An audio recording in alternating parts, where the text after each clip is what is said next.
دو ان کو بھی دے دیتا. میری بات سنو, بشری تقاضے مذہبوں سے نہیں بدلا کرتے. یہ میں آپ کو آج سمجھانے چلا. بشری تقاضے نہیں بدلتے, انسانوں کے دکھ تکلیف چلتے رہتے ہیں. پر اللہ فرماتا ہے تو جہانوں میں لیے رحمت بن گیا. تو میرا آقا دین وہ لے کے آیا. کیا لے کے آیا؟ دین وہ لے کے آیا جو جہانوں کے لیے رحمت تھا. دیکھیں کبھی اللہ معافی کر دے ایک اور مقام آتا. اب یہاں ایک اور بڑا تکڑا راوی, وہ راوی ابو ذر غفاری. یہ سرکار کا وہ صحابی تھا جو خود سرکار کو ڈھونڈتا مکے آیا. میرے آقا نے دین پیش نہیں کیا, ابو ذر سرکار کو ڈھونڈتے آیا. ایک مہینہ, چلو مبالغہ نہ ہوتا نہیں, ایک مہینہ آدمی صرف پانی پہ زندہ رہ سکتا ہے, ہر بندہ نہیں رہ سکتا. وہ کوئی میرے سرور کائنات کا عاشق ہو زندہ رہ سکتا ہے. مہینے بعد سرور کائنات سے ملاقات ہوئی حرم پاک میں. فرمایا کب سے آیا؟ کہ سرکار ایک مہینے سے. رات کا وقت تھا, سرکار کبھی کبھی چوری دعا فرماتے تھے. فرمایا ابو ذر مہینہ ہو گیا, کسی نے کھانا شانا دیا؟ یا رسول اللہ نہیں دیا.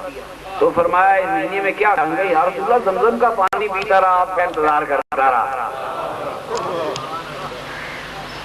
انسانی عقل یہاں کھڑی نہیں ہو سکتی, پیدل ہو سکتی کہ 30 دن وہ پانی پہ زندہ رہا, میرے سرور کائنات کا انتظار کرتا. بڑا دبنگ صحابی.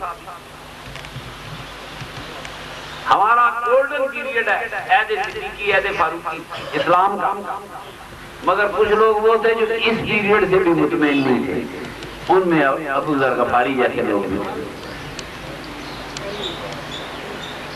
مدینے سے باہر جا کر کسی صحرا میں ڈیرا لگا لیا. موت کا وقت آیا, بیوی پریشان ہوئی. ساری کتابوں میں حدیثوں میں تو بیوی کہنے لگی کہ بلال تو نے یہاں صحرا میں ڈیرا لگا لیا, اگر تو مر جائے گا.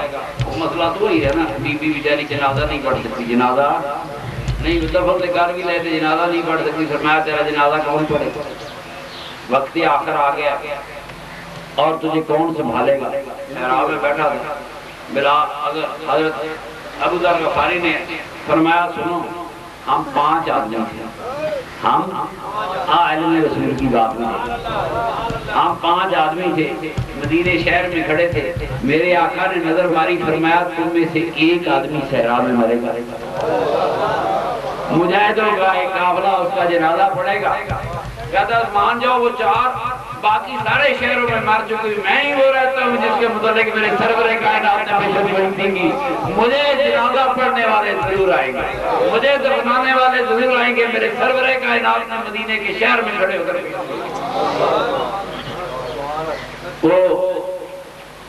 کوئی قافلہ گزر رہا تھا, قافلہ گزر رہا تھا. اس نے کہی, بی بی نے چادر ہلائی دور سے, کہیں دیکھا قافلہ پہنچ گیا. ڈھونڈتے ڈھونڈتے اتنی دور صحراؤں میں کوئی بی بی مدد مانگ رہی ہے. بی بی ان سے کہنے لگی قافلے والوں سے, یہ میرا شوہر ہے, یہ قریب المرگ ہے, اگر تم انتظار کرو یہ مر جائے تو تم اس کو غسل دینا, اس کا جنازہ پڑھنا, اس کو دفن کرنا, یہ تمہارا کام ہے. انہیں فکر نہیں تھی کہ وہ ابو ذر غفاری رو رہا ہو کہ مصر میں جا رہے. خدا اللہ سونے مہربانی کری, پتہ نہیں عمل کھا رہے نا. ابو ذر غفاری ان سے ڈسکس کرتا ہے, تم میں سے کون شخص ہے جس نے اس عہد میں حکومت کی نوکری دی؟ کسی گورنمنٹ کی نوکری ہے وہ ایسا جس میں کی ہو؟ حضرت عبداللہ بن مسعود فرماتے ہیں میں کھڑا ہوا حضور, میں نے کسی حکومت کی ملازمت نہیں کی. فرمایا پھر سن, تو میرا جنازہ پڑھانا. وہ ڈسکس ہو رہا ہے جیسے جاتے ہیں آپ گھر میں مسئلہ, باپ بیٹا ڈسکس کرتے, موت کی حقیقت ہی کوئی نہیں. ابو ذر بیٹا ڈسکس کر رہا ہے. سنو ایک اور بات, فرمایا میرے کفن کے لیے میری پرانی چادر کافی ہے, کم ہو گئی تو مجھے کفن بھی تم دینا جس نے کسی گورنمنٹ کی نوکری نہیں کی. پوچھتے ہیں تو ہے کون؟ بی بی یہ بابا کون ہے؟ مسئلہ مشکل ہو گیا. بی بی یہ بابا کون ہے؟ بی بی نے کہا یہ سرکار کا غلام ابو ذر ہے. چھلانگیں لگا دی, صحابہ نے گھوڑوں سے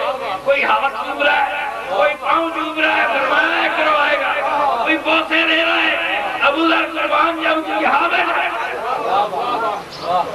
بڑا مقام ہے تو یہی ابو ذر ہے یہی ابو ذر ہے اس حدیث کے راوی ابو ذر ہے حدیث مسلم شریف کی ہے حدیث بخاری شریف کی ہے حدیث متفق علیہ ہے حدیث کی 6 کتابوں میں موجود ہے کیا بھائی حضرت ابو ذر غفاری فرماتے ہیں میں سرکار کے ساتھ عہد کی طرف گیا جلدی آج رحمت مہینے ہی فرمایا میں نے رحمت اللہ العالمین بنا کے بھیجا دراوے کی کہانی کی طرح سنو میں آج آپ کی بڑی مشکل حالت آ گیا آپ فرماتے ہیں مجھے حضور نے ایک جگہ کھڑا کیا فرمایا ابو ذر یہاں کھڑے رہنا جانا نہیں ہلنا نہیں آپ کی تشریف لے گئے کافی دیر بعد مجھے خوفناک آواز آئی میں نے کہا کہ حضور کو وہ حادثہ نہ پیش آ گیا جا کر دیکھو بڑی دیر گزر گئی ہے پھر حضور کا فرمان یاد آتا کھڑے رہو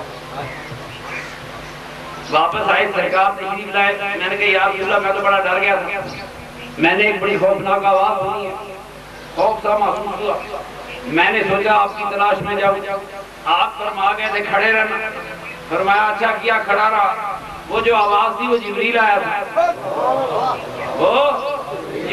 تھا اور میری امت کے لیے خوشخبری لے کر آیا تھا اور جبریل نے کہا کہ سنو جو شخص کہتا ہے اللہ ایک وحدہ لا شریک ہے میں اس کا بھیجا ہوا رسول ہوں قیامت کو بغیر اعمال کے حساب میں جنت میں داخل کیا جائے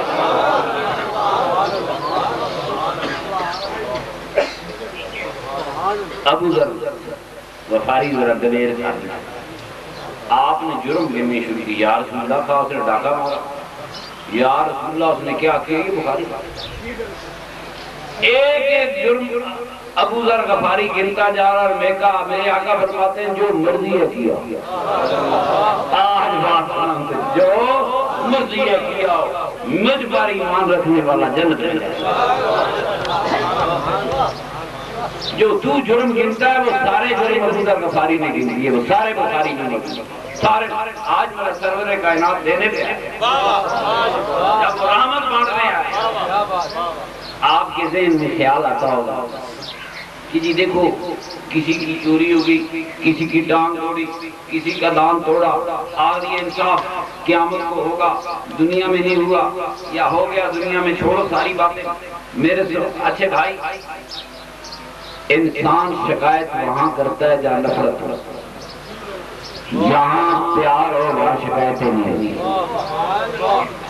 دیکھیں یہاں میں کہیں چل کے جاتا ہوں کسی دوست کا ہاتھ پاؤں کے نیچے آتا ہے خدا نہ خاصا انگلی فریکچر ہو جاتی ہے اور میرے ساتھ تھانے پرچہ کرانے جائے گا تسلی کا پھر تسلی کا نہیں جائے گا انگلی ٹوٹی کہ نہیں ٹوٹی پرچہ نہیں پرچے وہاں ہوتے ہیں جہاں نفرتیں ہوں جہاں محبتیں ہوں وہاں پرچے نہیں ہوتے میرے سرور کائنات نے فرمایا اللہ نے اپنی رحمت کے 100 حصے کیے اللہ کریم نے اپنی رحمت کے 100 حصے کیے ایک حصہ اس دنیا میں اتار دیا اس ایک حصے کا یہ اثر ہے کہ بھیڑیا بھی اپنے بچے پر پاؤں نہیں یہ فلمیں آ رہی ہیں فلمیں دیکھتے ہیں کبھی کبھی وائلڈ لائف دکھاتے ہیں بھیڑیا اپنے گھر میں جاتا ہے تو اس کے بچے خوش ہوتے ہیں چھلانگیں مارتے ہیں راضی ہوتے ہیں خوش ہوتے ہیں ابا آیا آپ کے بچے بھی خوش ہوتے ہیں گھر جائیں گے نہیں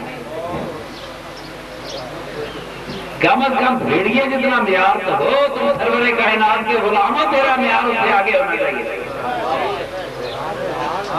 جب میرے آقا فرما رہے تھے بھیڑیا اپنے بچے پہ پاؤں نہیں رکھتا میری بات غور سے سنو اس وقت فلمیں نہیں بنی غاروں میں پکچریں نہیں بنی تھی میرا سرور کائنات جو 1400 سال پہلے فرما گیا آج کی سائنس پھر وہی بات بتا رہی درندہ اپنے بچے پہ پاؤں نہیں رکھتا کس کو تکلیف ہو اس لیے کہ اللہ نے رحمت اتاری صحیح ہے فرمایا یہ ایک حصہ ہے یہ فرمایا جو 99 حصے باقی رکھی ہے وہ قیامت کے دن مومنوں میں